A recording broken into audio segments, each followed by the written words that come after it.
태풍 미탁의 피해가 심각한 삼척시가 특별 재난지역으로 선포돼 수해 복구에 국비 지원을 더 받게 됐습니다.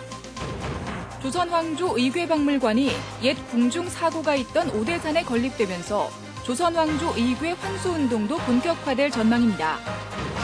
장애인 제자 성폭행 사건이 발생했던 태백 미래학교 문제와 관련해 불법 기숙사 시설을 운영한 것을 방치한 학교 관계자들이 검찰에 송치됐습니다. 태풍의 간접 영향으로 내일과 모레 강원 동해안에는 강풍이 불고 파도가 높게 일겠습니다. 안녕하십니까. 뉴스데스크 강원입니다. 태풍 미탁으로 큰 피해를 입은 삼척시가 특별 재난지역으로 선포됐습니다. 공공시설물 피해 복구에 국고 지원이 늘어서 도움이 될 것으로 기대됩니다. 이형진 기자가 보도합니다. 수해 현장에서는 오늘도 복구 작업이 활발하게 진행됐습니다. 삼척 신남과 초곡, 장호 등 피해가 심한 해안 마을에서 토사를 제거하고 도로를 정비하는 작업이 이어졌습니다. 마을은 점차 제 모습을 찾아가지만 아직 200여 명의 이재민은 귀가하지 못하고 마을 회관이나 친척집에 머물고 있습니다. 집이 파괴되니까 어디 집을 들어갈 수 없잖아요. 그러니까 여기 나무 집에 와 있는 거예요. 그것을 사용할 수가 없어요. 아무것도 없으니까. 지금까지 삼척 지역 피해는 공공시설과 주택 등 2,600여 건에 피해액이 300억 원을 넘었습니다. 이러한 가운데 삼척 지역이 정부의 특별 재난지역으로 우선 선포됐습니다. 행정안전부가 1차 조사를 거쳐 삼척시를 포함해 경북 영덕과 울진을 우선 지정했습니다. 특별 재난지역으로 지정되면 복구비의 지방비 부담 중 일부가 국비로 추가 지원돼 복구에 도움이 됩니다.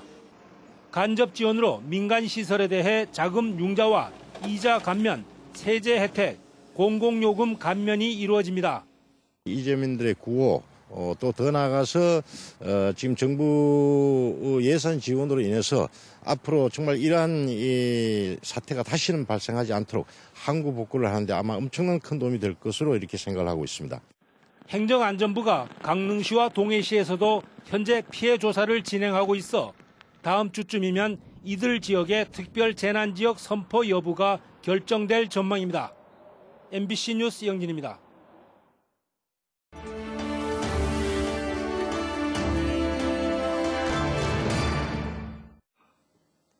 도내 유치원과 단위학교 가운데 화재에 대비한 스프링클러가 설치된 곳이 10%에 불과한 것으로 나타났습니다. 특수학교는 단 한 곳도 없었습니다. 오늘의 국감 이슈 박은지 기자가 정리했습니다. 강원도 내 유치원과 초중고등학교, 특수학교 927곳 가운데 스프링클러가 설치된 곳은 99곳, 10.6%에 불과했습니다. 유치원과 초등학교, 중학교는 8%대였고 고등학교는 27.5%로 조금 높았지만 특수학교는 7곳 가운데 한 곳도 없는 것으로 나타났습니다. 학교와 어린이집에 반드시 스프링클러와 같은 소방시설을 의무적으로 설치하도록 하는 법률이 국회에 발의는 되어 있지만 아직 계류 중에 있습니다. 조속히 국회에서 관련 법의 통과와 예산이 반영될 수 있도록 동해안권 경제자유구역의 외국인 투자 유치 실적이 3년 연속 전무한 것으로 나타났습니다. 산업통상자원부가 국회 어기구 의원에게 제출한 자료에 따르면 지난해 7개 경제자유구역에 대한 외국인 투자기업의 투자액은 11억 8,640만 달러에 달했지만 동해안권의 경우 2014년 272만 달러, 2015년 30만 달러를 유치한 이후 2016년부터 3년 연속 실적이 전혀 없었습니다.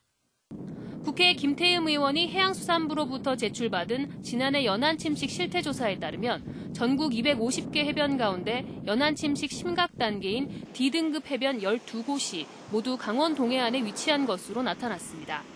동해안 6개 시군 모두 연안침식 심각 단계 해변이 있고 강릉시 향호, 동해시 어달, 삼척시 용화해변은 2014년 보통인 B등급이었지만 5년 새 급격하게 나빠졌고 삼척시 월천해변은 5년 연속 D등급에 머물러 있습니다.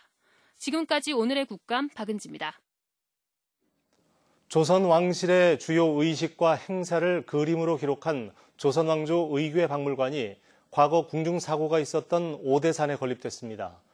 박물관 건립을 계기로 조선왕조 의궤를 원래 있었던 오대산으로 환수하자는 운동도 본격화될 전망입니다.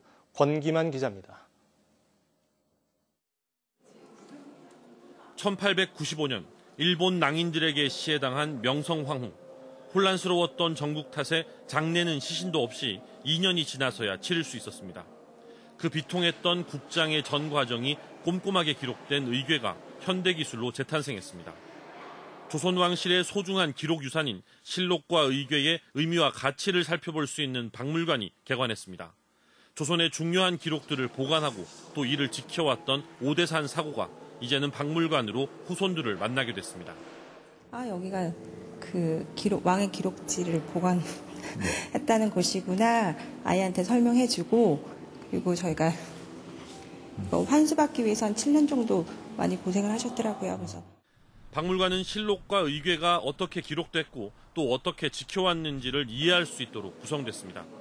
일제에 빼앗겼던 조선왕조 실록과 의궤를 돌려받기 위한 노력과 과정들도 엿볼 수 있습니다. 황실 도서관에 의궤가 보관돼 있어서 거기 갔었습니다. 그래서 그걸 좀 봐야 되겠다. 그리고 찾아가야 되겠다. 그 해가 경술국치 100년이 된 해였습니다. 무엇보다 현재 국립고궁박물관에 보관되고 있는 조선왕조 의궤를 원래 있었던 오대산으로 다시 돌려놓는 것이 박물관 건립의 마지막 목표입니다. 잃었던 영혼을 다시 회복하는 일이고 또 있었던 곳에서 그 문화재는 더욱 빛나는 법입니다. 수준 높은 불교 문화재와 작품들을 만날 수 있는 성보박물관도 함께 문을 열어 평창을 대표하는 새로운 명소가 될 것으로 기대를 모으고 있습니다. MBC 뉴스 권기만입니다. 지난해 장애인 제자 성폭행 사건이 발생한 태백 미래학교 지원 문제와 관련해 관계자 10명이 무더기로 검찰에 넘겨졌습니다.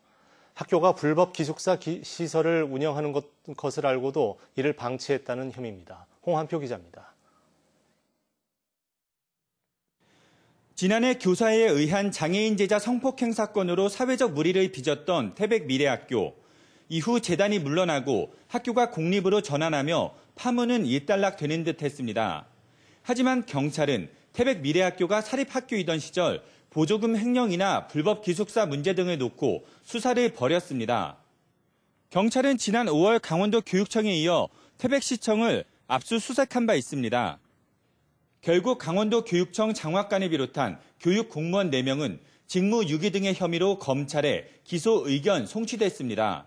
태백 미래학교가 교실을 개조해 불법 기숙시설로 활용한 것을 알면서도 이를 방치했다는 겁니다. 범죄 혐의도 입증이 된 것도 아니고 수사 진행 중인 사안이라 저희는 드릴 말씀이 딱히 없습니다. 공식적으로 이야기할 수 있는 부분은 없습니다.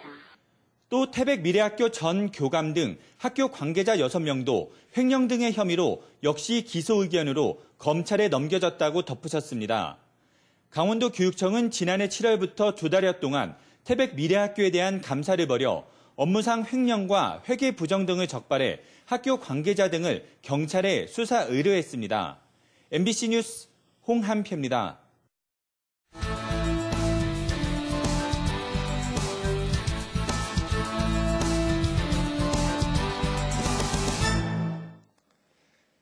제19호 태풍 하기비스의 영향으로 내일과 모레 동해안에는 강풍이 불고 파도가 높게 일겠습니다. 기상청은 태풍의 간접 영향으로 오늘 오후부터 바람이 점차 강해져 내일과 모레에는 시속 65km 이상의 매우 강한 바람이 불 것으로 예보했습니다. 또 오늘 밤부터 물결이 점차 높아져 내일 새벽부터는 4, 5m의 너울이 일겠고 오는 15일까지 풍랑특보가 이어질 전망입니다. 한편 동풍의 유입으로 내일 오후까지 5mm 안팎의 비가 올 것으로 예보됐습니다. 강릉 지역 시민단체들이 최근 김한근 강릉시장이 공무원들의 언론 인터뷰를 통제하기로 하는 등 시민들의 눈과 귀를 막고 있다고 주장했습니다. 강릉 진보 연석회의는 오늘 기자회견을 열고 김 시장이 민감한 내용의 인터뷰, 재난재해 관련 인터뷰 등을 시장에게 보고한 뒤 과장급 이상만 인터뷰를 하라고 지시했다며 이는 시민들의 알 권리를 통제하는 거라고 비판했습니다. 이에 대해 김한근 강릉시장은 여러 명이 인터뷰를 하다 보면 일관되지 않고 잘못된 정보가 전달될 수 있어 이를 바로잡기 위한 자체 회의를 했을 뿐 언론 통제 의도는 없다고 해명했습니다. 강원도가 주최하는 제7회 GTI 국제무역투자박람회가 오는 17일부터 나흘 동안 원주 따뚜 공연장에서 열립니다. 이번 행사는 530여 개 국내외 기업 홍보관과 100여 개 야간 먹거리 시설이 들어서 역대 최대 규모로 열립니다. 강원도는 박람회장 안에 원주 의료기기 전시회와 원주 명품관 등을 조성해 지역 특성화 산업도 홍보합니다.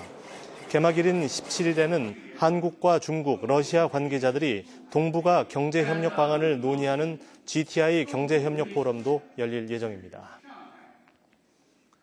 강원도가 전국에서 처음으로 아프리카 돼지열병 전담팀을 만들어 운영을 시작했습니다. 전담팀은 가축 방역관 등 5명의 전문 인력으로 구성돼 발생 동향 감시, 역학 분석 등 작업과 기관 간 유기적 방역 체계 구축을 위한 컨트롤 타워 역할을 합니다. 강원도는 병의 전파를 막기 위해 주변 도로 일제 소독, 양돈 농가 모임 금지, 돼지 분뇨 반입 금지 등의 조치를 농가 스스로 강화해야 한다고 밝혔습니다. 지난 4월 4일 속초 고성 산불과 관련해 한전이 물어야 할 피해 배상액이 3천억 원을 넘을 전망입니다. 국회 산업통상위 윤한홍 의원실에 따르면 지난 4월 4일 산불에 따른 소상공인과 중소기업, 주택과 창고 등 피해액은 고성군이 2,071억 원, 속초시는 984억 원으로 모두 3,054억 원에 달합니다. 속초시와 고성군은 산불이 한전 개폐기에서 발효된 만큼 배상 책임이 한전에 있다고 판단하고 있습니다. 한편 경영 여건이 악화된 한전이 화재 피해까지 보상할 경우 재정 압박이 가중될 것으로 예상되고 있습니다. 산란을 위해 회귀하는 어미연어 확보와 채란 작업이 동해안 주요 하천에서 실시됩니다. 한국수산자원공단 동해본부는 연어 회귀 주요 하천인 양양 남대천과 강릉 연곡천, 고성 북천과 명파천을 대상으로 어미연어를 잡아 채란 작업에 들어갈 예정입니다. 태풍 미탁의 영향으로 포획 그물망이 훼손돼 본격적인 포획과 채란 작업은 오는 20일쯤부터 시작될 전망입니다. 한편 채란을 마친 연어의 부산물은 바이오 식품 분야의 민간 기업에 무상으로 제공됩니다. 강원도립대학교 안에 강릉 북부권 주민들을 위한 실내 수영장이 건립됩니다.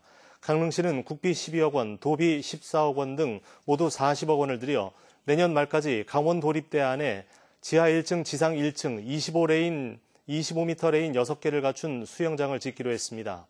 현재 강릉시엔 교동의 국민체육센터, 강릉초등학교 수영장, 박월동의 사립수영장 등 3곳의 수영장이 운영되고 있지만 북부권에는 수영장이 없습니다. 강릉 원주대학교 생활관 건립 사업이 임대형 민자 사업 방식으로 추진됩니다. 교육부는 총 사업비 238억여 원으로 내년 10월 착공해 2022년 2월 완공 예정으로 수용인원 583명 규모인 강릉 원주대학교 생활관 건립 사업을 고시했습니다. 뉴스를 마칩니다. 고맙습니다.